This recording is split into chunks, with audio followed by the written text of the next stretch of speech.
Yes. Good afternoon, everybody. Good afternoon, sir. Good afternoon, sir. Good afternoon, sir. Before we start today's lectures, if you have any question about last week lectures or last week discussion, please let me know.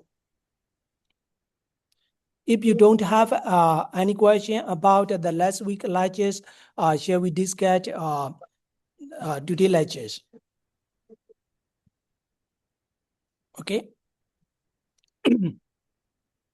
Last week, we discussed the four noble truths and how the four noble truths derive and evolve or develop from early Buddhist teaching to later Pali Buddhist thesis. Today, we are going to discuss two main topics that appears or that occurs in the topics of C1 Found. The first one is Samudaya Secha, Sotandat, and Abhidhamma analysis of Tanha. The second topic is Sotandat and Abhidhamma discussion on the positive impact of Tanha. Yeah. Last week, we have already explained or we have already discussed the four noble truths. We will discuss the first one, which is the first noble truth, which is sufferings. Later on, but now we are going to discuss the second noble truth, which is samudaya.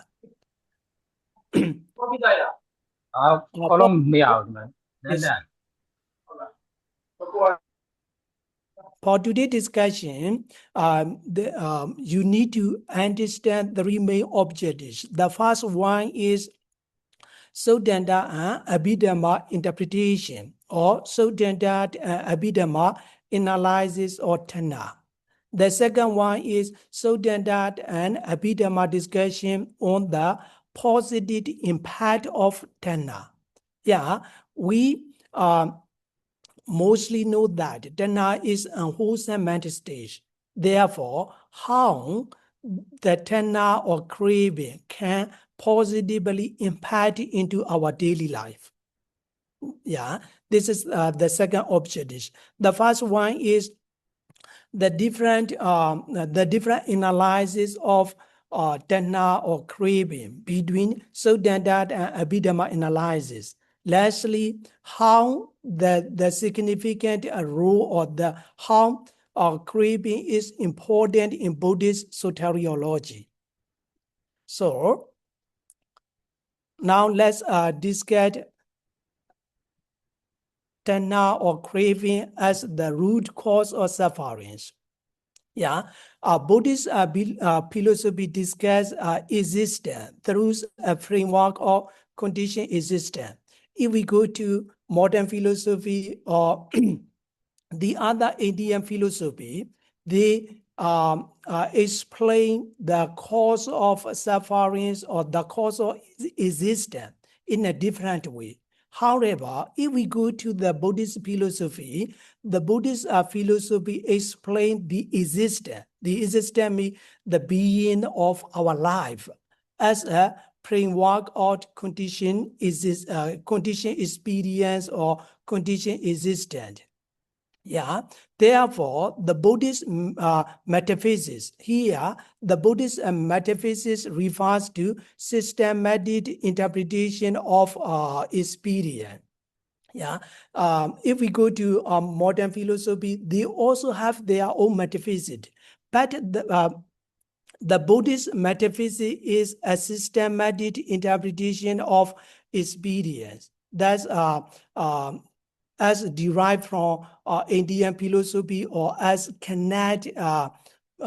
soundly connected to Indian philosophy. Therefore, the fundamental causes of, if we go to the Samudaya Disa or Samudaya Secha, or if we go to the craving or some Tanha, we need to understand that, as we have already explained, Tanha or craving is the truth or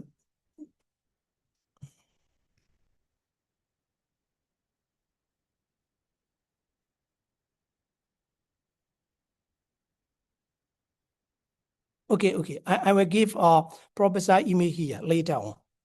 Okay. Yes. Okay. Yeah.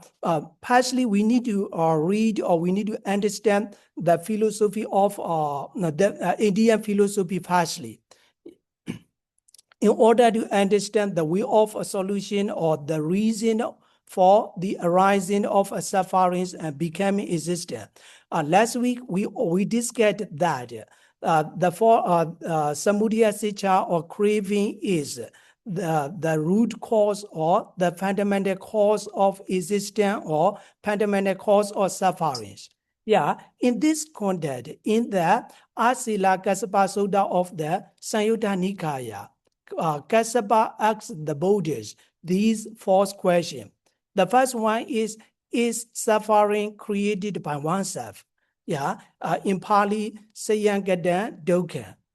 Yeah, they were searching for, they also would like to know the reason of sufferings. Yeah, therefore, he asks to the Buddhists, these are four questions. The first one is suffering created by oneself? The second one is suffering created by another's? In Pali, Parangadan Dokha. The third one is suffering created both by oneself and another? Sayangadan cha, Parangadan cha, Dokha. The last one is, has sufferings arise fortuitously or being created neither by oneself nor by another's? Yeah. ASEAN Karam, Aparangadam, Adisicha Samobharan, Dokha. Yeah. He asks these four questions to the Buddhists. Yeah. In accordance with your understanding, or in accordance with your understanding of this question, which one is true? What would be the reason behind that? Yeah, we all are experiencing or we all are facing suffering. We would like to know the reason why sufferings occurs to us, why sufferings appears to us. Similarly, at the time of the Buddhists, in the ground of Indian philosophy, Asila Kassapa asks the Buddhists these four questions. The first one is suffering created by oneself? The second one is suffering created by another's? The third one is suffering created by oneself and another's? The last one is, has sufferings arisen without any reason? Yeah, okay. He asks these four questions to the Buddhists. Firstly, we are going to analyze these four questions from philosophical perspective at the time of the Buddhists or from the perspective of Indian philosophy. Of these four questions, the first one is suffering created by oneself. Yeah. The first one is eternalism or Sastavada in accordance with the Buddhist teaching. In accordance with the Buddhist teaching, the reason is that they believe that the existence of an eternal soul or substance continuously going from life to life in the round of birth and death. Yeah. Therefore, the first question is relevant to the eternalism, Sastavada, in accordance with the Buddhist teaching, because suffering is created by ourselves. Therefore, hereafter this life, we were continuously becoming. We were continuously experiencing. We were continuously going. We may abandon our bodies, but the soul is continuously going from here to afterlife. In this way, they believe that suffering is created by oneself. Okay? The second one is suffering created by another's? The second one is related to annihilationism. Annihilationism, the reason is that this philosophy accepts that some external divine created generate sufferings. The second question is suffering created by another people? For example, our life or our existence or our suffering is created by the God, created by the people, not by ourselves. Therefore, at the end of this life, we don't need to become reward, or we don't need to become next life. Therefore, this life is the ultimate life of our beings or our life. In this way, they consider that suffering is created by another. There is someone who controls our life. There is someone who creates our sufferings. They believe that suffering is created by another person or the outside of people. Therefore, their concept or their philosophy is interpreted in the Buddhist teaching as Ochirawara and Hellenism. Okay, the third question is suffering created by both by oneself or another's? This question is relevant to the above two question or the above two philosophy, because our suffering is created by oneself. It is relevant to Sastavara, the Sastavara, eternalism. Our suffering is created by another. It is relevant to annihilationism. Yeah. Therefore, the third one is relevant to the above two philosophy. The effects two philosophy means Sastavara and Ochirawara. Sastavara is eternalism and Ochirawara is annihilationism. Therefore, the third one is relevant to the two philosophical concepts at the time of the Buddhist or Indian philosophical background. The last question, has suffering arisen without reason? Yeah, without reason. This one denied the reason behind our sufferings. Suffering appears to us without reasoning. Therefore, the last question denied any reason behind our sufferings or behind our existence. Therefore, at the time of the Buddhist or Indian philosopher or Indian religious philosopher or Indian religious leaders have their own interpretation of the reason of sufferings or the reason of existence. Okay, the first one is Sastavara eternalism. The second one is Ochirawara annihilationism. The third one is both philosophical concepts, relevant to both philosophical concepts. They are Sastavara eternalism and Ochirawara annihilationism. The last one is relevant to rejecting or denying or ignoring the reason behind our life or behind our existence. Therefore, we can understand that at the time of the Buddhist Indian philosopher or Indian religious leaders, we are searching for the reason, we are searching for the solution of the reason of our sufferings or the reason of our own existence. Do you get the point, Bandit? Everyone, do you have any question about this discussion? Could you follow me, Bandit? Thank you, Shempia. Okay. Yeah. Thank you very much, Mr. Soma. If you have, yeah, it is very nice, Shempia, thank you very much. To listen to these three Micha Ditti, no? Yeah. Yes. Major Ditti has different interpretation, but that is called Niyada Major Ditti. Niyada Major Ditti. Yes. Yeah. Thank you very much. Okay. Let's keep on discussion. Okay. Now we understand the philosophical background of India. At the time of the Buddhist, Indian philosopher or Indian religious leaders have different interpretation or different solution for the reason of suffering and the reason of existence.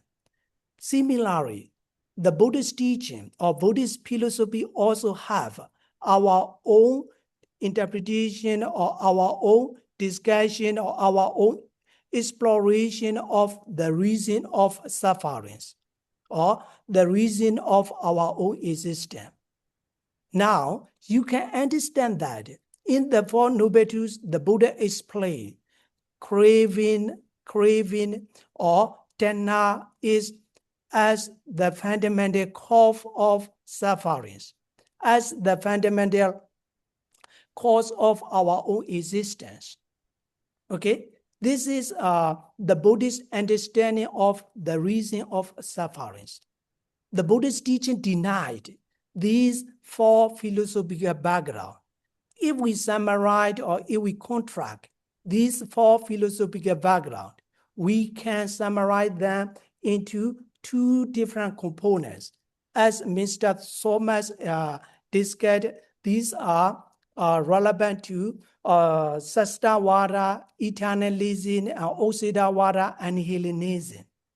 Okay? But the Buddhists denied these four philosophical backgrounds. And then the Buddha gave, or the Buddhist teaching gave our own exploration of the reason of sufferings, our own exploration of the reason of existence. What would be the reason of our sufferings, or what would be the reason of our existence in accordance with the Buddhist teaching? Could anyone would like to explain, or could anyone would like to voluntarily discuss? Yes, I can say something. Yes, sir. I think there's for the Rupa Kanda, there's four reasons: Kama, Ahara, Utu, and Yes. Sate. Yes, exactly. Yeah, that discussion is very valuable. I greatly appreciate your deeply exploration of the Buddhist teaching of the reason of sufferings or the reason of existence. In the context of the Four Noble Truths and in the context of dependent co-origination, the fundamental reason or the root cause. In the Buddhist teaching, there is not the first cause, but we have the root cause. The root cause of sufferings or the root cause of existence is nothing but craving or tanha. In accordance with the Four Noble Truths, we can see that the Four Noble Truths are the Noble Truth of sufferings, the origin of the Noble Truth of the origin of suffering, the Noble Truth of the cessation of sufferings, the Noble Truth of the ways leading to the cessation of sufferings. Of them, sufferings, the first Noble Truth, and then the origin of sufferings are connected to each other. Because of the craving, the sufferings appears to us. Because of tanha or craving, we became or we reborn again and again. Therefore, in accordance with the Four Noble Truths, we can safely say that the fundamental reason of our own sufferings or the fundamental reason of our own life is nothing but craving or tanha. Okay, do you get the point? Yeah, the Buddhist teaching denied individual soul or universal soul, but at the time of the Buddhists, Brahmin tradition revealed that human beings may our life or human being is nothing but individual soul. The individual soul is related to universal soul. Universal soul is the creator or the God. The God created the human being in accordance with Brahmanic tradition. They believe that the being is nothing but individual soul. The individual soul is created by the God or creator. In accordance with Brahmanic tradition, the creator or the God is universal soul. They try to connect by following the instruction of Brahmanism or Brahmanic teachings. They are trying to connect the individual soul to the universal soul. In this way, they liberate from sufferings. On the other side, if we go to the Buddhist teaching, the liberation is nothing but the cessation of sufferings or the eradication of mental defilements or the eradication of craving. Okay? Therefore, at the time of the Buddha's religious philosophers, underline the answer to the cause of sufferings or to the cause of existence through dualistic concepts. The dualistic concepts are eternalism and annihilationism. The dualistic concepts are self or anothers, ourself or the creators, individual soul or universal soul. These are called dualism or dualities. In contrast, the Buddhist teaching transcend these are dichotomies and then the Buddhist teaching focus on the center of the Buddhist teaching, or the Buddhist teaching focus on the four noble truths and dependent co-origination. Therefore, in order to understand the Buddhist teaching deeply and profoundly, we need to understand the four noble truths and dependent co-origination. Without understanding dependent co-origination and the four noble truths, it is impossible to understand the Buddhist teaching. Okay, now let's see, or for example, if someone asks you, what is the reason of sufferings? What is the fundamental root cause of sufferings or existence in accordance with the Buddhist teaching? If we go to the Four Noble Truths, we understand that the fundamental reason of existence or the fundamental reason of suffering is craving. There is no creator. There is no individual self or universal soul in accordance with the Buddhist teaching. Okay, therefore, the Four Noble Truths and dependent co-origination are very important. Firstly, now we understand in terms of the Four Noble Truths, craving plays a significant role of the reason of sufferings or the fundamental reason or fundamental cause of sufferings or existence. Okay?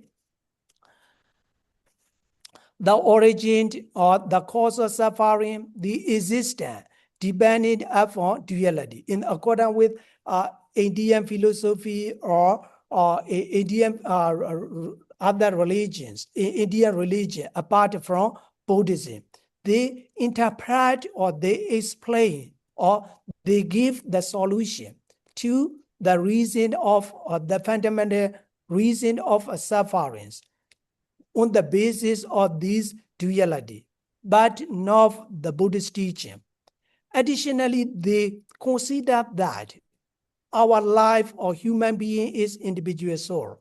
There is a creator. The creator created us. The God created us. In this way, they give the solution of fundamental reason of sufferings or fundamental reason of our own existence. Okay. Now let's go to the Buddhist teaching.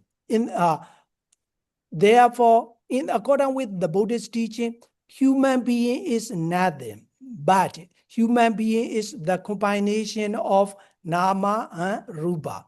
Nama and rupas. The combination of nama and rupa. And then if we categorize these nama and rupa into 5 aggregated, our life or human beings can be understood on the basis of these 5 categories or these 5 division. The 5 aggregate will be discussed our professor. Therefore, I will not going to touch what are the 5 aggregate and what are the detailed exploration of the 5 aggregate and the philosophical concept of the 5 aggregate will not be explained here. But in accordance with the Buddhist teaching, human being is not individual self or individual soul. The human being is the combination of nama and rupa, corporeality and name or consciousness. And then these 2 can be categorized or divided into 5 divisions. Okay, therefore, in accordance with the Buddhist teaching, human being is not universal soul or individual soul. Okay, these 5 aggregate or these 2 divisions or these 2 components arises or becomes because of the craving. Therefore, if we have already eradicated the craving, or if we can eradicate or eliminate the craving, we have no becoming, we have no rebirth. Therefore, in accordance with the 4 noble truths, the craving is the fundamental root cause of our own existence and the fundamental root cause of our own sufferings. Therefore, eradicating or overcoming the craving is very important in Buddhist soteriology. In order to eradicate or in order to liberate from sufferings, we need to eradicate craving. Without eradicating the craving, it is impossible to liberate from sufferings, which is the 3rd noble truth. Okay? Therefore, according to the Buddhist teaching, there is no creator or there is no individual soul or universal soul in our life. Our life is only mentalities and matters, or mentalities and corporealities. They continuously arise and they cess. This is called impermanence. These phenomena, these 5 aggregate are just phenomena. They arise on the basis of condition. Therefore, they are called conditional packages. They are condition. They arises or they become on the basis of condition. Without condition, the mentality and the corporeality cannot become. Okay, therefore, according to the Buddhist teaching, our being or our life or the being is not created by anyone, but they become on the basis of condition. If we go to the dependent co-origination, we can understand the detailed exploration of our life, the detailed exploration of the beings. Okay, how the beings became in accordance with the Buddhist philosophy on the basis of condition, different condition or multiple condition. Okay, and then these two phenomena are dynamic. They are causally conditioned phenomena. Therefore, in accordance with Buddhist philosophy and the Buddhist teaching, being does not mean the concept of self-entity. There is no self-entity in accordance with the Buddhist teaching. They are just the combination of physical and mentalities.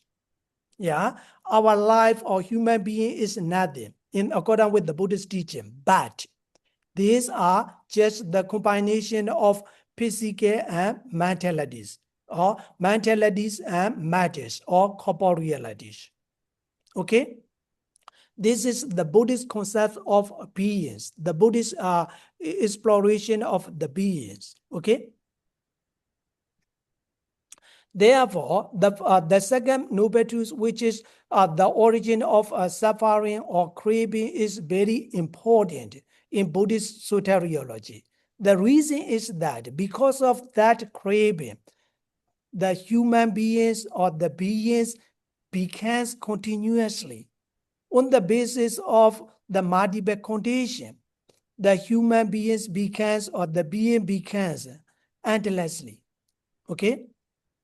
Now we are going to explain the fundamental reason of our own existence, or fundamental reason of our own sufferings. Okay?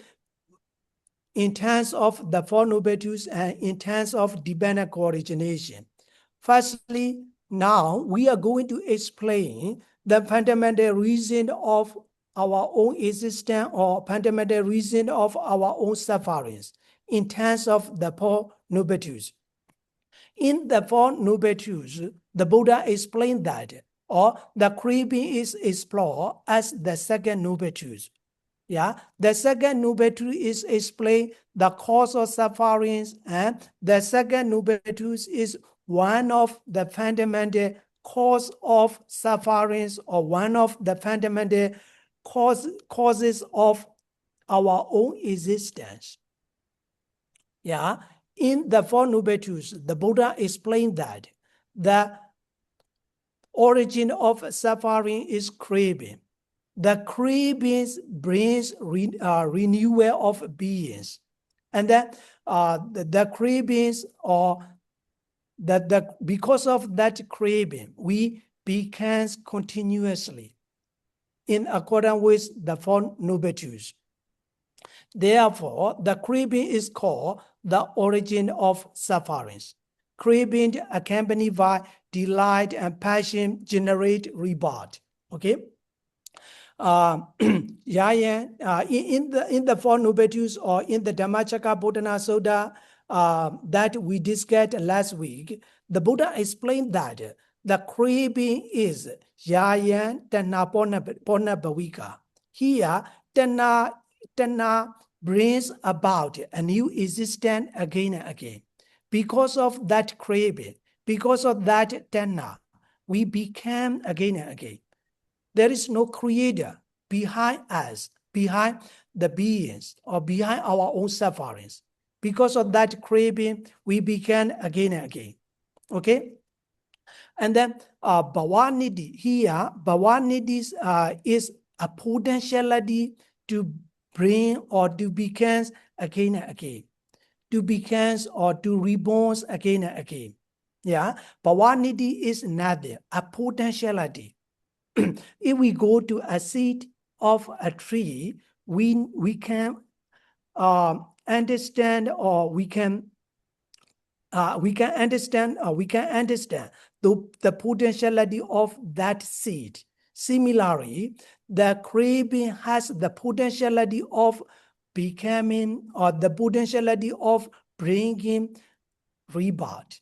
Therefore, the craving is the fundamental cause, or the fundamental reason of our own sufferings and existence. Yeah, okay. Could you so far me? Could you follow me? Do you have any question?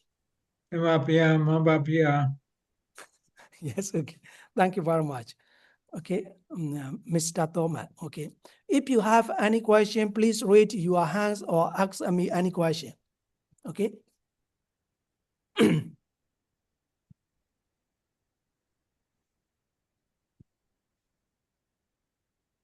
Yeah. The craving is capable, or the craving has capacity of bringing one existence to another. Yeah. In this context, craving is explored as the cause of arising of sufferings. Therefore, the cravings or the Tanha is the central central problems in becoming our life or in becoming our own existence. Therefore, in accordance with the Four Noble Truths, the sufferings of the existence arise or become on the basis of craving. Okay. Additionally, if we go to the first Buddhist word, because of that craving, sufferings arise or suffering becomes again and again. Therefore, the Buddhist teaching of Buddhist tradition accept new existence. But that new existence is not created by God or created by other created or other God. The human beings reborn or becomes again and again because of that craving in accordance with the Four Noble Truths. Therefore, the craving is the causes arriving of sufferings. The craving is the immediate cause for arriving suffering, but not the first cause or the beginning cause of existence. As I have already explained, in the Buddhist teaching or in the Buddhist tradition, there is no the first cause. If we go to the dependent co-origination, it is not a linear. It is not a linear. It is just a cycle. Therefore, the dependent co-origination could be understood as a cycle, but not a linear. Therefore, in the Buddhist teaching, we cannot find out, we cannot figure out the first cause or the first cause of our own existence. The craving is one of the fundamental causes of our own existence or one of the fundamental causes of our own beings or sufferings. But it is not the first cause. The Buddhist teaching denied the first cause. In accordance with the dependent co-origination, there is no the first cause. Everything becomes on the basis of multiple condition. Therefore, in Buddhism or in the Buddhist teaching, there is no the first cause. The craving itself is not the first cause. It is just one of the fundamental causes of existence. It is one of the fundamental causes of sufferings, but not the first cause. Okay? And then the being of our life is not intrusive natures. Intrusive nature means intrusive entity. It is just conditional package. On the basis of the different condition, the human beings or the existence becomes or appear. Anything does not appear without reason or without condition. Therefore, briefly speaking, or if we conclude what we have already explained in accordance with the Four Noble Truths, sufferings or existence arise or becomes on the basis of craving. The craving is not the first cause, but it is one of the fundamental reason or fundamental cause. Brahmin tradition, what is me, divine, individual soul, and universal soul? Okay, thank you very much for this question. In accordance with Brahminic tradition, they don't explain mentality or corporeality in accordance with their own exploration. The being is individual soul. This individual soul is created by universal soul. Universal soul is the God. The individual souls are the beings. Therefore, they believe that the beings are created by the God. The God or the Brahminic tradition give the instruction to their followers in order to combine this individual soul with the universal soul. If they combine the individual soul with the universal soul. They liberate from sufferings.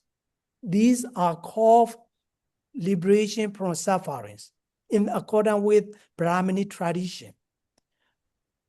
However, in accordance with the Buddhist teaching, the beings or our life is not universal soul. There is no instant soul or instant self. Our life or our being is just conditional package. Our life or the beings are just the combination of corporeality and mentalities. These corporeality and mentality are not created by God or anyone or any people, but these are conditional phenomena. In accordance with the Four Noble Truths, the sufferings of our existence appear or becomes because of the cravings. Therefore, craving is called the origin of sufferings. Could you recognize Sanketena Pi Pinchu Baranakanda? Briefly speaking, the five aggregate, the clinging of the five aggregate are sufferings. Briefly speaking. Therefore, in accordance with the Buddhist teaching, the five aggregate it themselves are sufferings. They becomes or they appears because of the craving in terms of the Four Noble Truths. Okay, do you get the point, Bandit? Do you understand? Yes, teacher. Okay. Thank you, sir. Okay. Thank you very much for this insightful question. Please ask any question. Okay. Now you can I have understand no that. question. Okay, Bani. Okay, Bani. Yeah. Yeah, thank you Now, for your explaining. Thank you, sir. sorry, Bandit. Thank you for your explaining question. Okay, Bani. Okay, thank you very much. Now you can understand that the different interpretation of liberation between Buddhism or between the Buddhist teaching and other Indian philosophies. Okay, for example, in Brahmanism, the liberation is nothing but the combination of individual souls to universal soul. But in accordance with the Buddhist teaching, liberation is the eradication of craving or the cessation of sufferings. Okay, these are conditional packages. Okay, if we would like to change the effects, we have to change the condition in accordance with the Four Noble Truths. Okay? Okay, sir. Thank you. Welcome back. Welcome back. If you are not convenient to ask any question, please type here. I will read it. And then we will discuss. Okay, now we understand the significance role of craving in the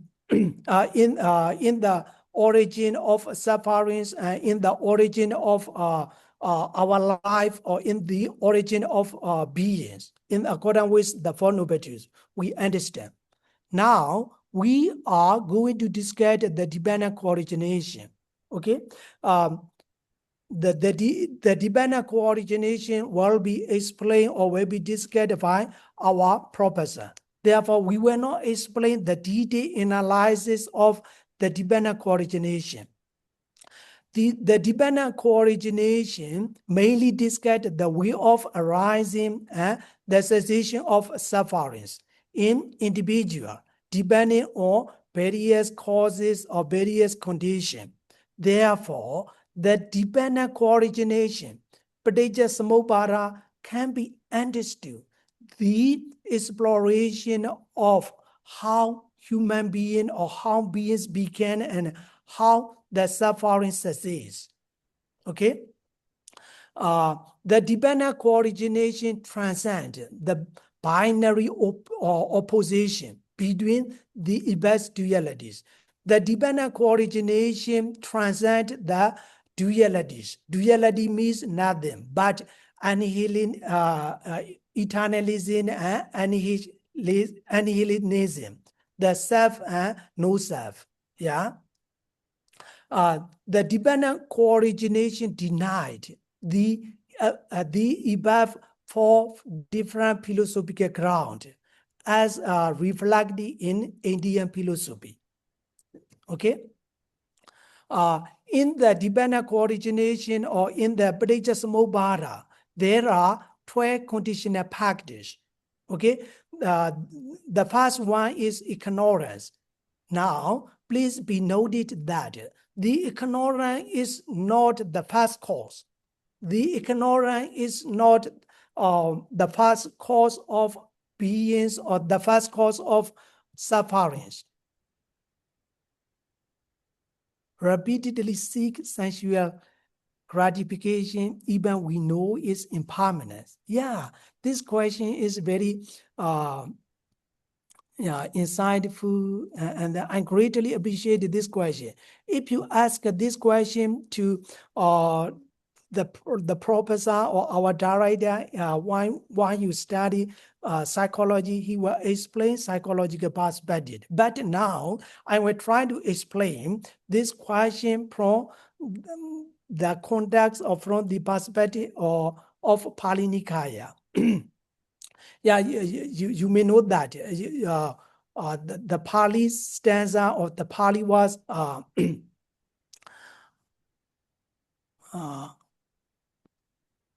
the tip of my tongue. That Pali word does not come to me. But Sukha Karma Dukkha Pratikulla. Sukha Karma Dukkha Pratikulla. Yeah. We normally try to seek for pleasurable things in our life, not only because of our own natures, but also because of social stigma or social norm. We seek pleasurable things. We avoid pain. For example, when we were young, our parents taught us not to experience the painful things, and then even the society give the pleasurable things or appraise the pleasurable things, but not the painful things. Additionally, in our as I have already explained, the Buddhist teaching believe in new existence. Therefore, in our existence or in our in the round of becoming again and again or samsara, yeah, we seek pleasurable things and then we avoid pain. This became our own habit. Yeah, in Pali we use that as a anusaya, priyotana, and vitikama. These are our own characteristic or personality. In this way, we are afraid of painful things. We love pleasurable things. To do so because we don't understand dukkha yet. Yeah, This question, this discussion also, very great and then interesting. Okay, as we have already explained in the first lectures, we understand the Four Noble Truths, but we don't realize. If we realize the Four Noble Truths, our perception, our thinking have already changes permanently. Yeah, sometimes we see the being as an impermanence. Everything is impermanent, just temporarily, not permanently. Therefore, we crave for pleasurable things, and then we are angry with the painful things. Because of there are two reasons. The first one is because of our own habit. Habit does not derive from only this life. Habits derive not only from this life, but also from the realm of existence or the realm of becoming. Okay, this is the first one. The second one is because of the The second one is because of the social norm and social criteria. The society encourages us to seek pleasurable things and to avoid painfuls. Yeah, therefore, the human beings seek pleasurable things, and then we are afraid of painful things. Sukha karma, dukkha particular. Sukha karma, dukkha particular. That is our own natures. That is our own characteristics because of our own habit or because of the social norm and social criteria. Therefore, even though we understand sufferings or even though we understand impermanence, we crave for pleasurable things, we avoid the painful things because we just understand suffering. We just understand impermanence, but we don't realize permanently. Therefore, we don't change our perception totally or permanently. We are going to discuss this point when we explain meditation practice in accordance with early Buddhist teaching, and how the meditation transform our perception. We will discuss. And how the meditation technique or insight meditation practice permanently transform our perception, as reflected in early Buddhist teaching. If we transform our perception, if we transform our understanding, or if we realize these four noble truths, we will not crave for pleasurable things. We will not avoid the painful things. We can understand them as they really are. We can accept them as they really are. We will not react them with our emotion, or we will not react them with our feeling or with our emotion. We will accept them as they really are. This is called Yatha Buddha Jnana. Yeah. Okay. Do you get the point, Venerable? Do you understand? Yeah, Bhante. Okay, Ben. Okay, Ben. If you ask this question to our Dharida, when he teach Buddhist psychology, he will explain and deeply and profoundly. Here we are discussing Pali Nikaya or Pali Nikaya. Therefore, we will not go into the deeper level, or we will not go the psychological concept of this question. Okay. Yeah, briefly speaking, yeah, this is our own natures. Our own natures mean sukha karma, dukkha particular. Orderly beings are seek pleasurable things and avoid the painful things. This is our own characteristic. And then we understand impermanence, we understand the Four Noble Truths, but we don't realize. Understanding and realization are not the same. The Arahanta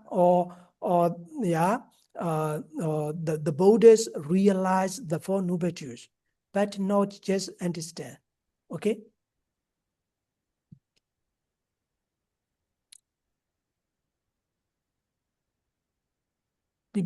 Okay. If you are not asking any question, I will not read that question, that discussion. Thank you very much for this discussion.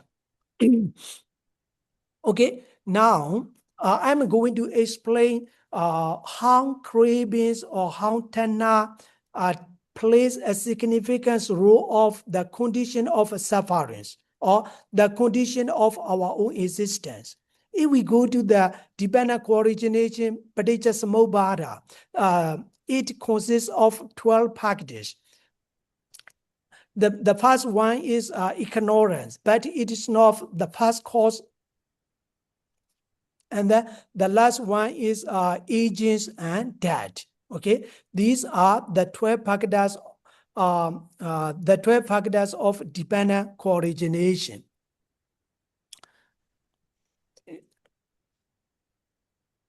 of these two connections, it is believed that the regular rule of appearing dependent co-origination is a detailed exploration of the second nubetus.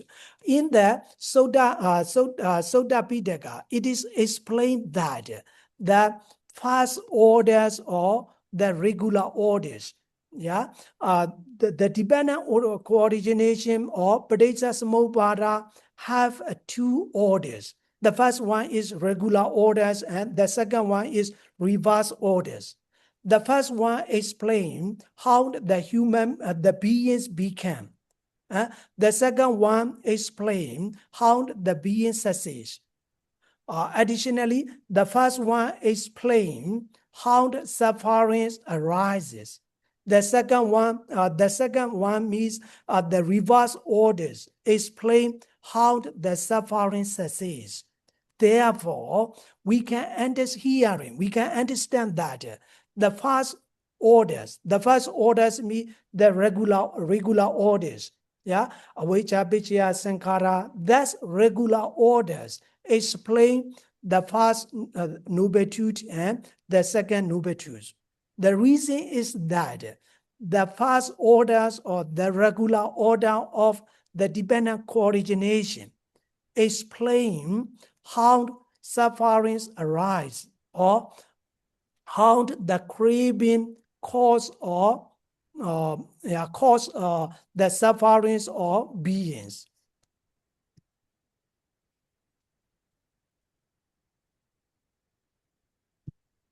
Okay, therefore, the first regular orders, the first regular order of dependent co-origination explain the first nubetus and the second nubetus. The second reverse order of the dependent co-origination explain the third nubetus and the fourth nubetus. Therefore, in accordance with the dependent co-origination, in accordance with the regular order of dependent co-origination, we can understand that the craving or the Tanha is the fundamental cause of our own suffering. The Tanha is the fundamental cause of our life or beings. But the life or the beings are not created by other people. The life are not created by oneself or other people or not God or not creators. These are just dependent co-origination or the life of the beings begins on the basis of multiple condition. In terms of the four nubetus, craving is the origin of sufferings. Craving is the origin of our own life or beings. In terms of dependent co-origination, craving is one of the fundamental cause of sufferings. The regular order anuloma of Padecca explain how craving take a significant role of sufferings. Okay, therefore, in accordance with the four nubetus and the dependent co-origination, craving plays a significant role. Craving is nothing but the origin of sufferings in accordance with the four nubetus. Additionally, in accordance with the regular order of dependent co-origination, craving is nothing but it is one of the fundamental causes of sufferings. It is one of the fundamental causes of our own life or beings.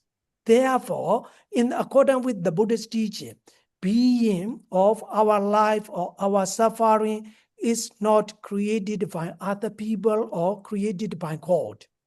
But these are just the combination of mentality and corporeality or matters.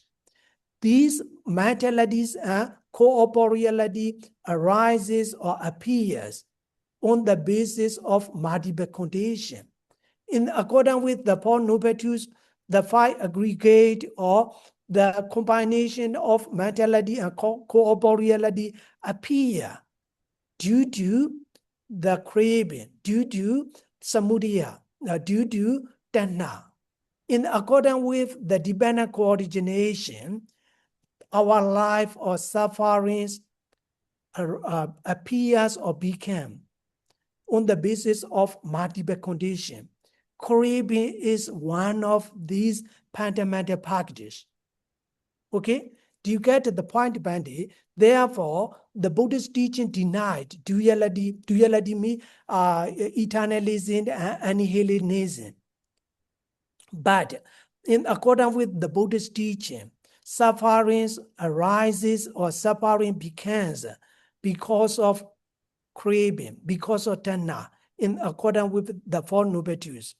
And the sufferings appears to us, or suffering becomes in accordance with the dependent coordination on the basis of multiple conditions.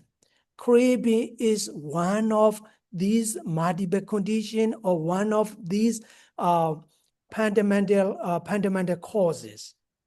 Do you understand? Could you follow me so far?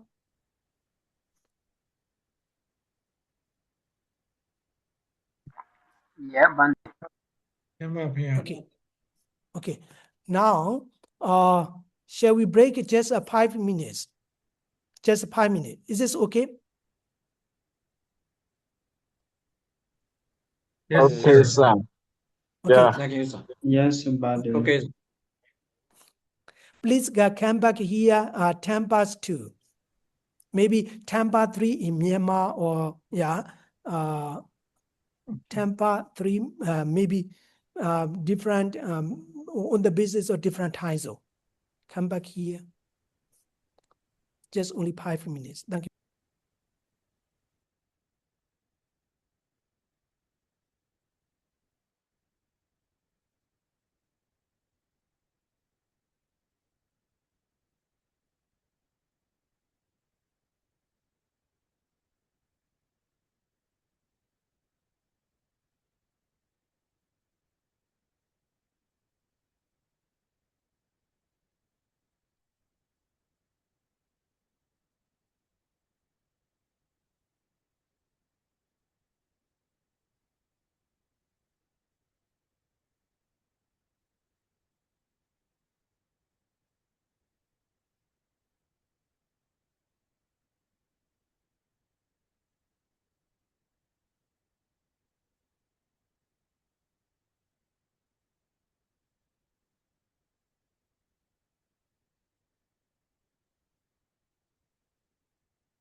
Now is 11 past 2.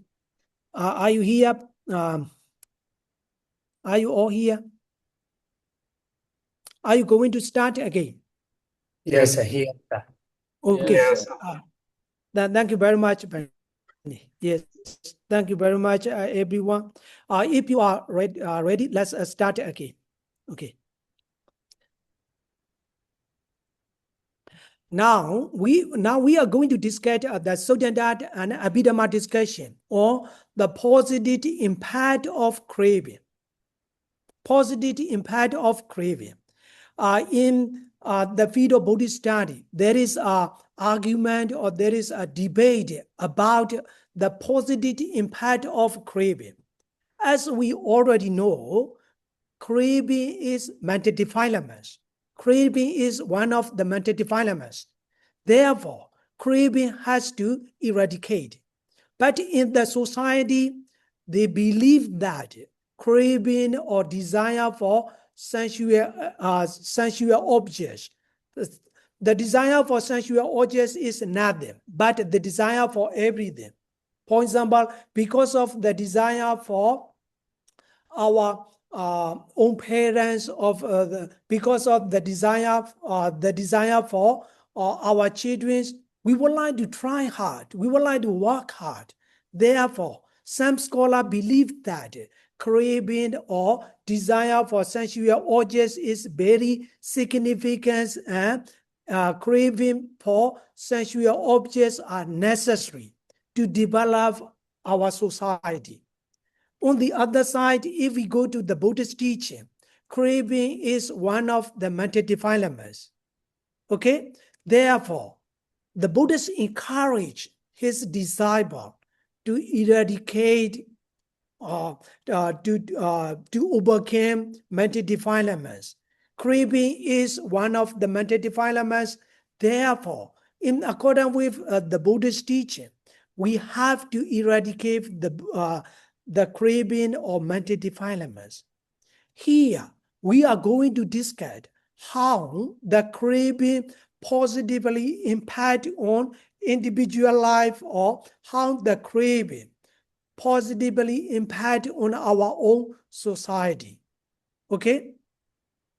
If we go to the Sodanda, or if we go to early Buddhist teaching, craving is savija, because akusala, savija, dukkha vipaka. Akusala means unwholesomeness, savija means blameworthiness.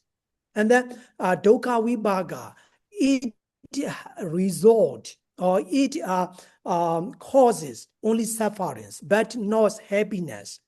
Therefore, in accordance with the Buddhist teaching of the mental defilements or the unwholesomeness arises only sufferings, arises in suffering, but not happiness.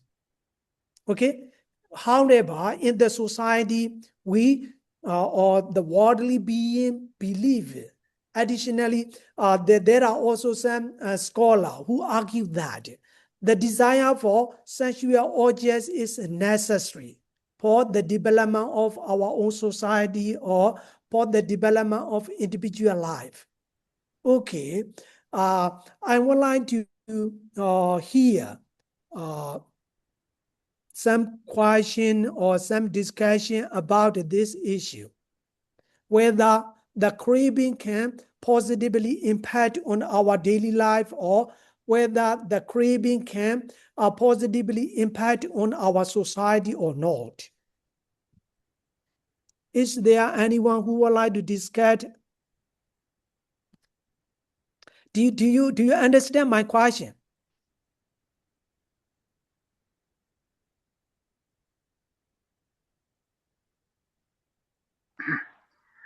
Can you repeat again, Pandey?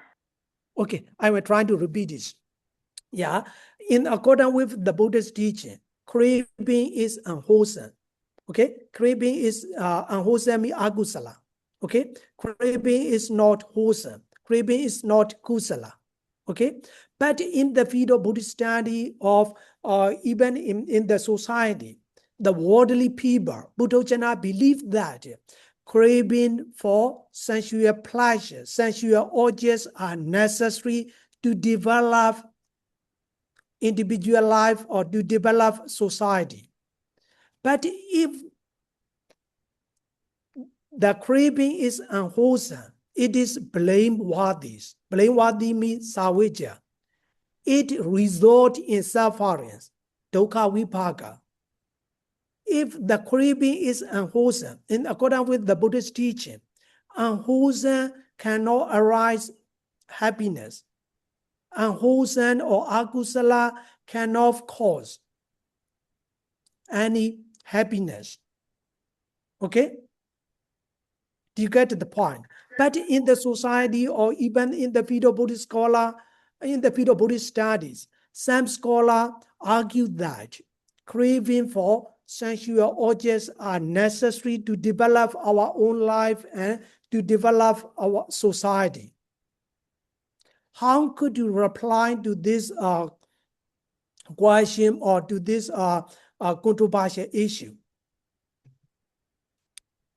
May I answer, Shimpia? Yes, sir. Yes, sir. There's Lokya and Lokuttara. You know, there's a Sukha for the Lokya and the Piti for the Lokuttara. So this craving for Lokya is one thing, and the craving for Lokuttara is another thing. Something like this. Yeah. That is very interesting. Some of Buddhist scholars also explain in this way. The craving is divided into two categories: Lokiya, worldlies, and Lokuttara, transcendent from the worldly beings or transcendent from worldly life. Yeah, in this way, there are some scholars who explain or who divide craving into two categories. Okay, is there any more discussion about this controversial issue? Okay, I think you don't have any controversial issue. Thank you. Any discussion point. Thank you very much, Mr. Thomas. Thank you for your intellectual discussion. Brilliant discussion. Okay, now let's go to our discussion. Okay. Now, if we go to the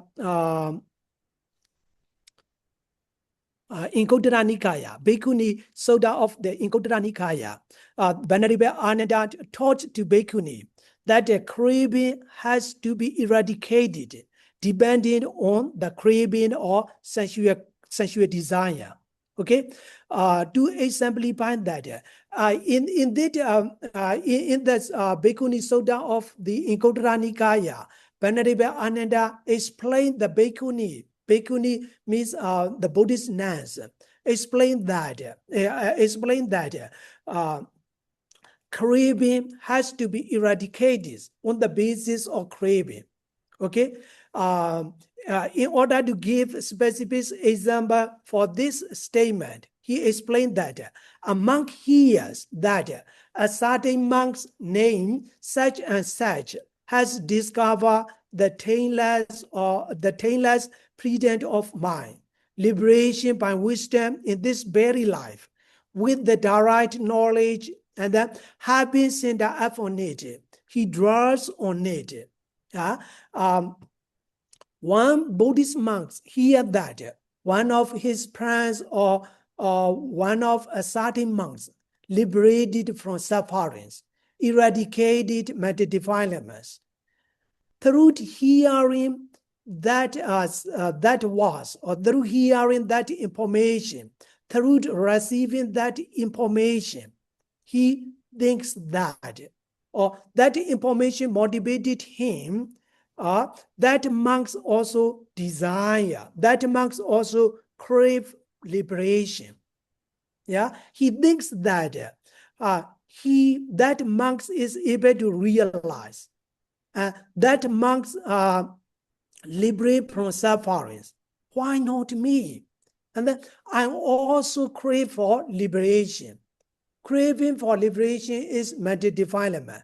But that craving motivates that Buddhist monks to practice meditation or to practice inside meditation practice or to follow the Noble Eightfold Path.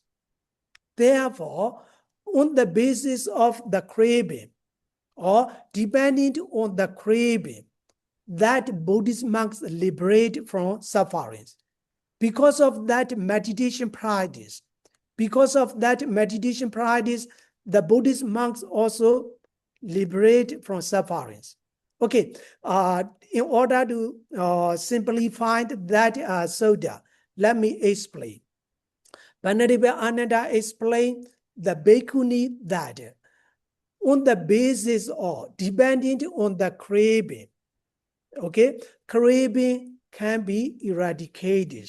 It is called sevidabharaga. Such kind of craving should be associated or should be kinetic. Yeah. For example, I heard that one of my friends liberated from sufferings, and then one of my friends eradicated mental defilements. I create that liberation. Even my friends can liberate from sufferings. I also would like to liberate from sufferings. I crave for liberation. That craving for liberation is mental defilements. On the basis of that craving, I practice meditation, I practice inside meditation practice, because that craving motivates me to practice meditation. Because of that meditation practice, I eradicate mental defilements, or I liberate from sufferings. Therefore, craving can be utilized as a motivation from sufferings. But the craving does not directly result in happiness. But the craving is mental defilements. The craving is unwholesome. Therefore, it is blameworthy.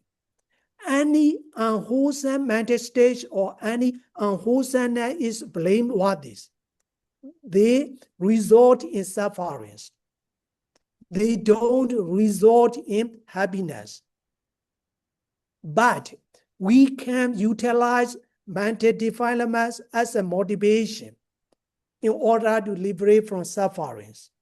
Okay, this is called sevidabharaga. Sevidabharaga means we should associate or we should cultivate such kind of craving. Therefore, craving or mental defilements can be utilized as a motivation. But that craving does not directly result in happiness. That craving is not blameless. That craving is blameworthy. That craving result only unwholesomeness. And that craving result only in sufferings, but not happiness. Therefore, in the early Buddhist teaching, it is explained that unwholesomeness is blameworthy. Agusala savija, dukkha vibhaga. The unwholesomeness result in sufferings. The unwholesomeness does not result in happiness. But the unwholesomeness can be utilized as a motivation. On the basis of that motivation, if we practice meditation, if we follow the Noble Eightfold Path, we can liberate from sufferings. That Noble Eightfold Path or following the Noble Eightfold Path is blameless, not blameworthy. That Noble Eightfold Path directly result in happiness. Therefore, in accordance with the Buddhist teaching, the desire for sensual objects or craving for sensual objects are blameworthy and they result in sufferings. But these can be utilized as a motivation for meditation practice or for doing wholesomeness. Could you follow me?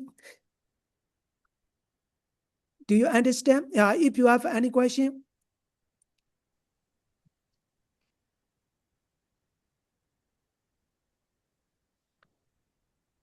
Mr. Doma, do you understand? Okay. If so, let's keep on our discussion. I will give more exploration on the briefly exploration. Okay. Can be utilized as a motivation for liberation. Yeah. You can really understand. Therefore, Tanha cannot directly produce wholesome effects. However, the Tanha can be utilized as a motivation to perform wholesomeness. In order to understand this point, let's go to the Abhidhamma concept or Abhidhamma exploration. This one is explored or explained in the Sodanta Pitaka. Sodanta Pitaka means the Bhikkhuni Sutta of the Anguttara Nikaya. Therefore, in terms of the Sodanta exploration, we can understand that the craving or the mental defilement can be utilized as a motivation in order to practice meditation or in order to do wholesome dish or in order to perform wholesome dish. But that craving does not result in happiness. That craving is blameworthy, but not blameless. Okay? Now, in order to understand this concept deeply, let's go to the Abhidhamma concept. If we go to the Patana Pali, Patana is one of the seven treatises or seven theses of the Abhidhamma Pitakas. In the Patana, there are 24 conditions. Okay, of them there are 2 conditions. The first one is karma condition, karma pichaya. The second one is upanasya pichaya or the decisive support condition. Okay. In order to understand the above explanation, we need to understand 2 conditions. The first one is karma pichaya. Karma pichaya means the law of karma or karma condition. The second one is upanasya pichaya or the decisive support condition. Okay. In terms of these 2 conditions, we are trying to understand the first condition, karma pichaya, karma's condition. In terms of the karma condition, karma's condition is relevant to Buddhist ethical perspectives. Wholesome and unwholesome, right or wrong, can be understood on the basis of karma condition. Okay. In terms of the karma condition, the Samudaka Sutta of the Samyutta Nikaya, it is explained that the doer of unwholesome deeds rapes the doer of wholesome deeds rapes wholesome result. On the other side, the doer of unwholesome deeds yield only unwholesome result. Therefore, in terms of the karma pichaya or the law of karma or from Buddhist ethical perspectives, we can understand that the karma deeds, wholesome deeds can result or can cause only the wholesome result or wholesome result. Similarly, only unwholesome deeds can result or can cause only unwholesome result. This is relevant to karma pichaya or Buddhist ethical perspective. In order to understand more, let me give an example. If we do the wholesome deed, we can get only the wholesome result. If we do unwholesome deed, we can get only unwholesome result. In terms of the karma condition or in terms of Buddhist ethical perspectives. Okay, now you understand that in terms of the law of karma or relevant to the law of karma, only unwholesome action can result in unwholesome, can result in sufferings or unwholesome result. Okay, similarly or in the same way, only wholesome deed or wholesome action can result in happiness. Okay, if we do the good thing, we will get the good result. It is relevant to karma visaya. Okay, in terms of karma visaya, craving is unwholesome. Therefore, it is blameworthy. Therefore, it results only in sufferings, but not happiness. Okay, this is very obvious because the Buddhists or the majority can understand that in accordance with the Buddhist teaching, if we do the good thing, we can get the good result. Yeah, we normally understand in this way, but we are not going to the deeper level of karma visaya. Karma visaya have two conditions. Two conditions mean the result came simultaneously. The result came in a different times or in a different condition. But now we are not going to touch on that point. The main point or the key message that I would like to give to you is that in accordance with Buddhist ethical perspectives or in accordance with karmic condition, yeah, if we do the good thing, the good result will come to us. Okay, if we do the bad or unwholesome deeds, the bad result will come to us. Okay, this is relevant to karma visaya. Could you follow me? This is very obvious and very easy for you. I know that. Okay, so let's go to upanasya vichaya. Okay, therefore, karma produce its own consequence. Its own consequence means bad deeds have bad consequences. Good deeds produce good result in accordance with karma condition. Okay, now we are going to the supported or decisive supported condition, upanasya visaya. In terms of, on the basis of the decisive supported condition, the craving is as a means of decisive supported condition. Cravings can be utilized as a decisive supported condition. Okay.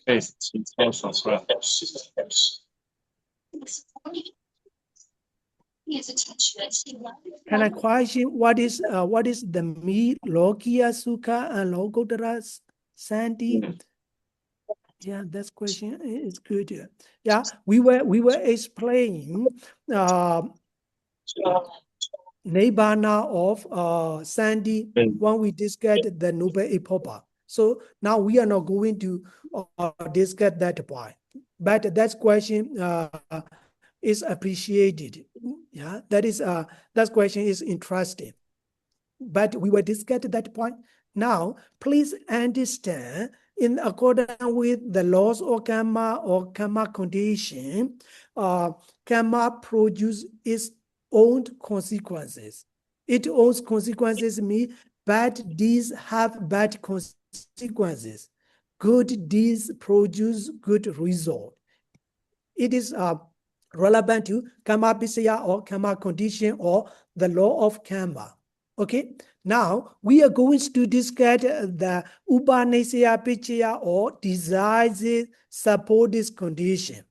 Okay, on the basis of the decisive supported condition, one can engage in act of generosity, observe the precept or purpose the observation, develop absorption or practice meditation, develop the path or attain special knowledge and achieve attainment. Okay, in terms of the decisive supported condition, in terms of the upanasya condition, on the basis of that craving, one can do wholesome deeds. Okay? For example, Tanha Upanedaya Dana Dedi Sila Samadhi Yadi Upastaka Mankarodi. On the basis of craving, someone or one may perform wholesome deeds. Okay? If we do the wholesome deeds on the basis of that craving, yeah, it is obvious that craving is unwholesome. But on the basis of that unwholesome, on the basis of that craving, we perform wholesome deeds. If we perform the wholesome deed, the wholesome result will come to us, or the good deeds will produce only the good result. Yeah. Therefore, the craving does not directly result in happiness, but utilizing craving as a motivation, utilizing craving as a motivation, we can perform the wholesome deeds. Because of that wholesome deeds, the good result comes to us. Yeah. Therefore, we can safely say that sensual craving or craving for sensual pleasure is blameworthy. It is unwholesome. It can result only unwholesome deeds in terms of karma vichaya, or in terms of the law of karma, in terms of Buddhist ethical perspective. However, if we go to the decisive supportive condition, upanishaya vichaya, that craving, that mental defilement, unwholesome mental defilement, or that mental defilements can be utilized as a motivation. If we utilize that craving as a motivation, and then if we do, or if we perform the good deeds, that good deeds will produce the good result. However, the craving does not directly result in happiness. The craving is unwholesomeness, therefore, it produces or is result in sufferings. It is blameworthy. Therefore, if we would like to argue, or if we would like to explain that the craving for sensual objects is blameworthy, it results only in unwholesome or only in sufferings, but not happiness. It is relevant to Buddhist ethical perspectives. It is relevant to karma visaya, or the karma condition. But if we go to the Upanishad condition, we can understand that the craving of the mental defilement can be utilized as a motivation. That craving is blameworthy, but it can be used as a motivation. For example, one of my friends passed the examination, and then I conceive. Even such kind of my friends can pass that examination. That conceive appears to me. That conceive is unwholesome mental stage. That conceive is blameworthy. It can result only unwholesomeness, but no happiness, but no happy condition, happy result, or good result. But because of that conceit, or by using that conceit as a motivation for passing the examination, I work hard, I try hard, I try to cultivate mindfulness, and I try to cultivate awareness, I try to cultivate endeavors, intelligence. Because of that mindfulness, intelligence, awareness, I passed the examination, not because of the conceive. Conceive is blameworthy, and then conceive is result or only suffering, but not happiness. However, that conceive can be utilized as a motivation in terms of upanisya pisya or decisive supportive condition. Therefore, in order to understand that controversial issue, or in order to explain that controversial issue, we need to understand these two different conditions. The first one is karma pichaya or karma condition. The second one is upanisya pichaya or decisive supportive condition. In terms of karma's condition, the bad deeds will result or will have only bad consequences. The good deeds produce only good resources or good resources. However, if we go to the decisive supportive condition or upanisya pisya, even unwholesome mental state or even the unwholesomeness can be utilized as a motivation. Because of that motivation, if we perform the wholesome deeds, the good result will come to us. Therefore, we need to understand. We can understand that controversial issue on the basis of Buddhist ethical perspectives, on the basis of conducive decisive supportive condition or upanisya pichaya. Okay, therefore, we can understand that even unwholesomeness or even unwholesome mental factors can be utilized as a motivation to perform wholesome deeds or to even to liberate from sufferings. Okay, Pandey. Okay, Pandey. Ask. Okay, Pandey. Yes, Mr. As I understand that, as you said that the craving is like a motivation. So it's like a tool that we can crave. We can crave for good things, or we can crave for bad things. And it's on the good or the bad things that we crave, so the result will be so. And curious about is craving related to the attachment. If Okay. we crave in the thing and we are stubborn into achieving the thing that we are not follow as the conditions, we are stubborn as we really want it in this way, in that way. So maybe in some aspect that may bring the suffer to us. Right? Exactly. So Exactly. the question I put here is it related to the attachment?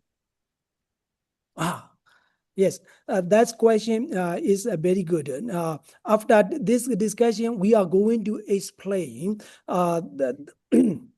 the different analysis of craving in Sodanda Abhidhamma. Because in the Abhidhamma, there are more than 100 terms for craving or desire. Desire means unwholesome desire.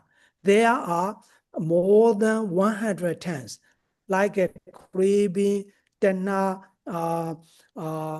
upadana, craving, clinging, desire, and then lust, and so forth. Yeah, in the Dhammasankani Pali, we can pick out more than 100 terms relevant to unwholesome desire.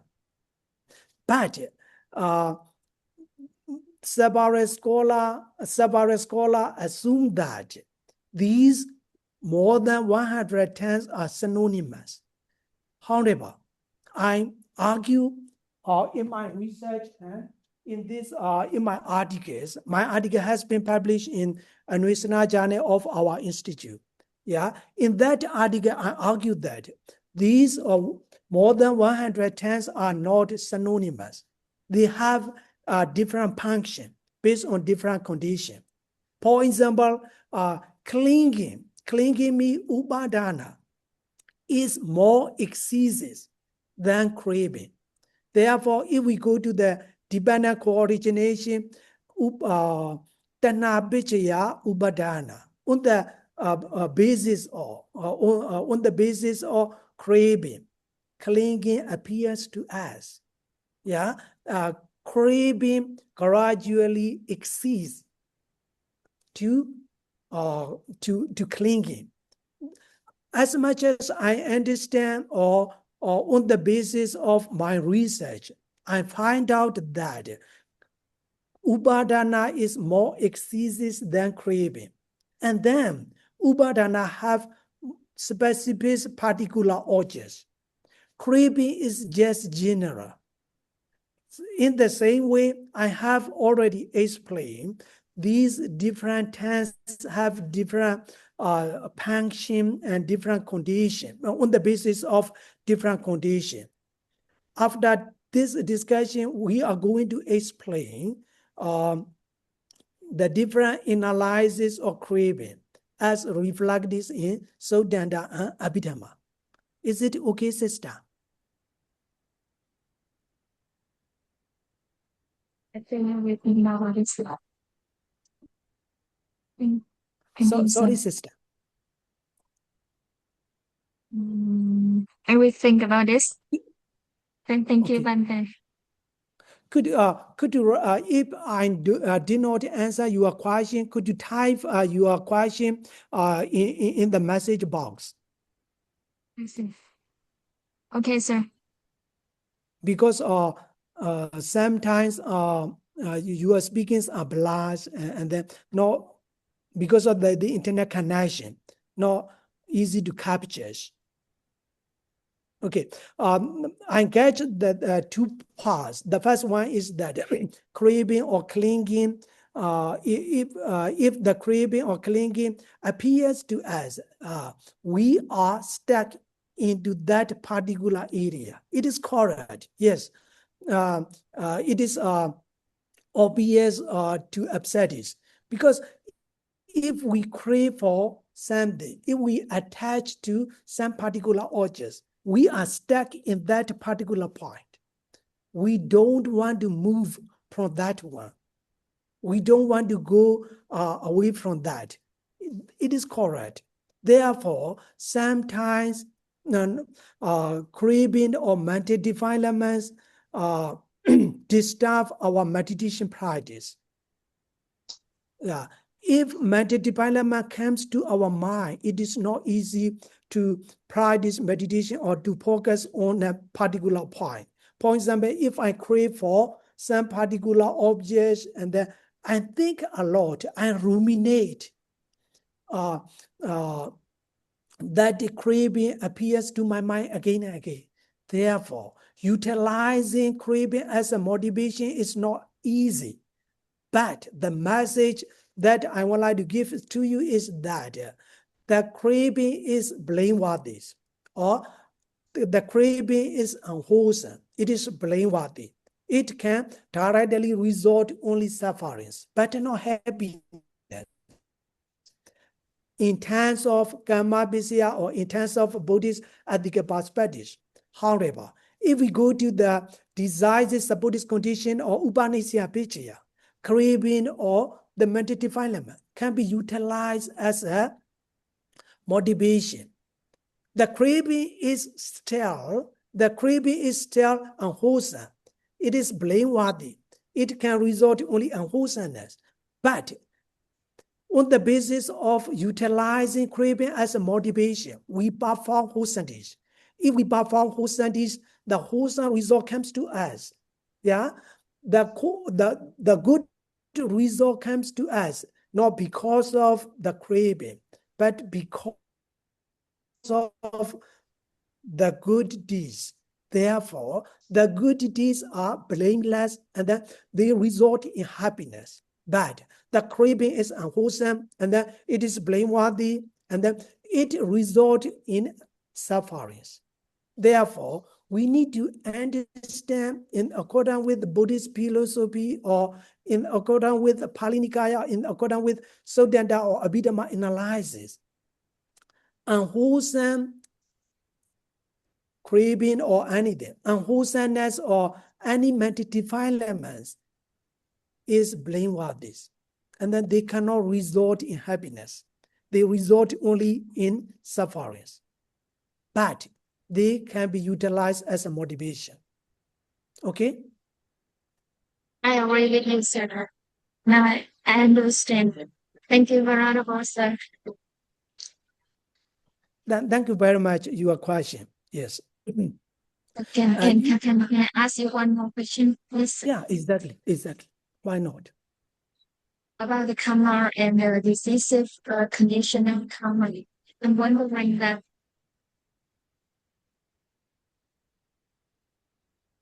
Sorry, sister. Karma and decisive condition of karma as condition.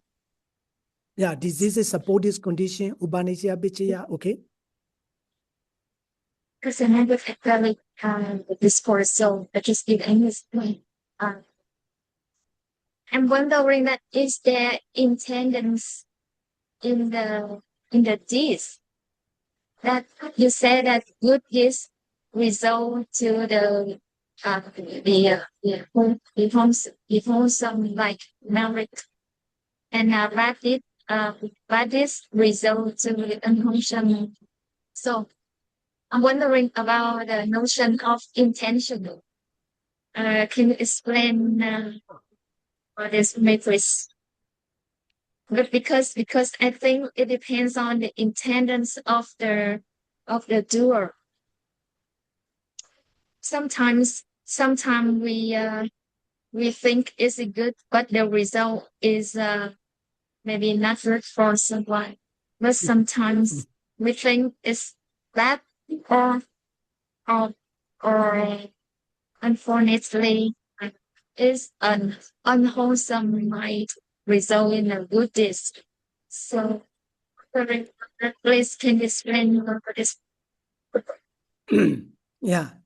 Thank you very much for your question. Your question is partially relevant to our discussion. Of course, if we would like to clarify, or if we would like to pick out, or if we would like to distinguish unwholesomeness from wholesomeness, the role of the significance role of intention, Chetana, could be considered in Buddhist ethical perspectives. Yeah, therefore, in the early Buddhist teaching, one of the Sutta, the Buddha explained that Chetana Bhikkhave Kamang Varami Chetedwa Kamang Karo Chetedwa Kamang Karo Dikayana Vachaya Manasa. Yeah, on the basis of intention, we perform or we do mental activities or barbell action or bodily action. That is chorus. Therefore, intention is very significant and very important. But if the craving comes to your mind, do you think your intention is purity or purify? Craving mitana or raga or upadana, craving attachment appears to your mind. Do you think your attention is purity or purifying? Sorry?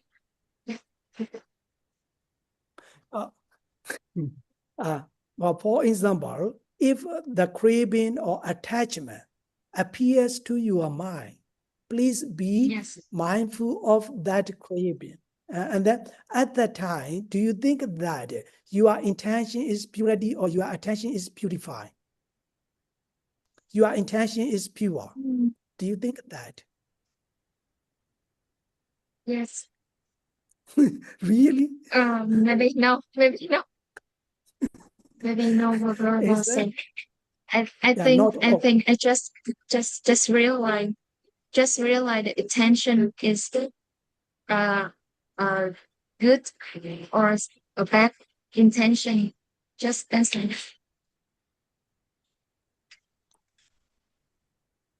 yes. Yeah, of course.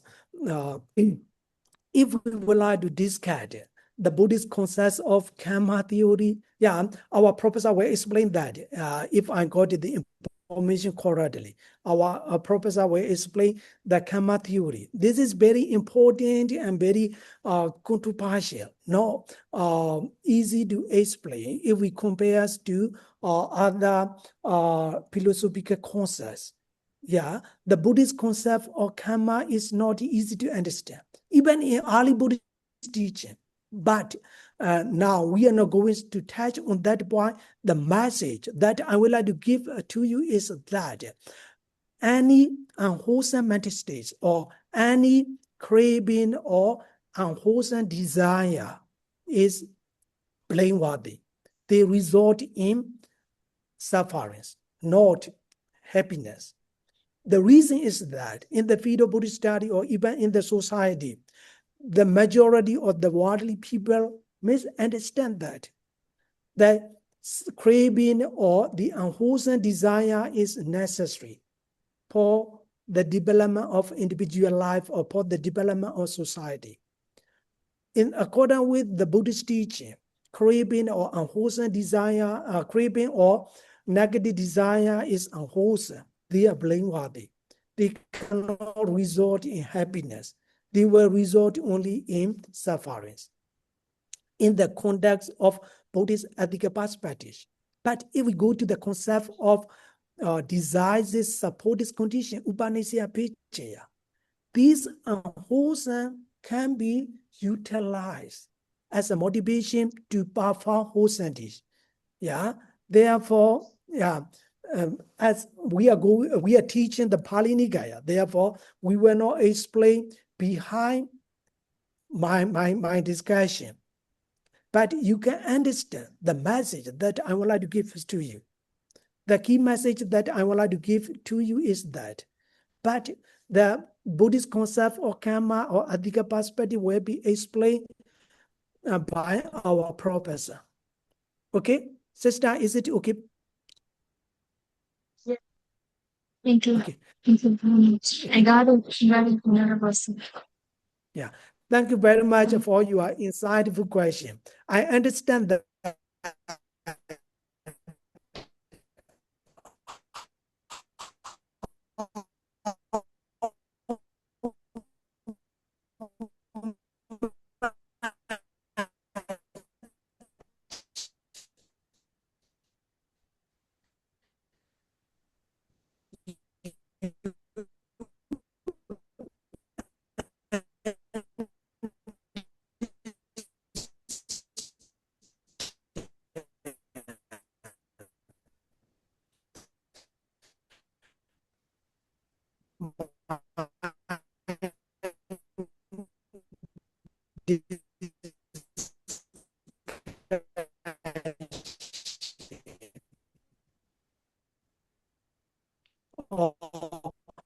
how much you focus our 2 more minutes. If you have any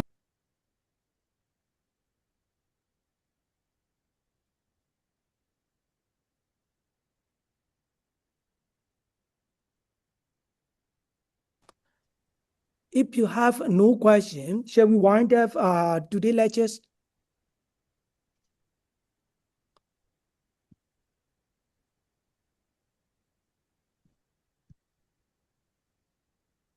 I'm sorry, Benedict, my connection.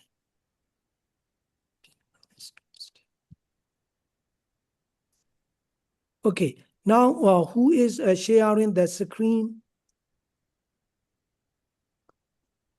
Okay, let's wind up today's lectures. Thank you very much for paying attention to my lectures or to my discussion.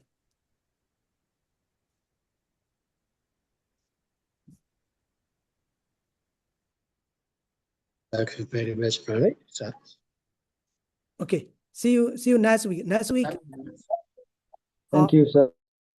Thank you very much, sir. Thank you, sir. I will send all the documents to you. Okay. Thank you very much. Okay, thank you, sir. See you next week, Benedict. Okay. Hey.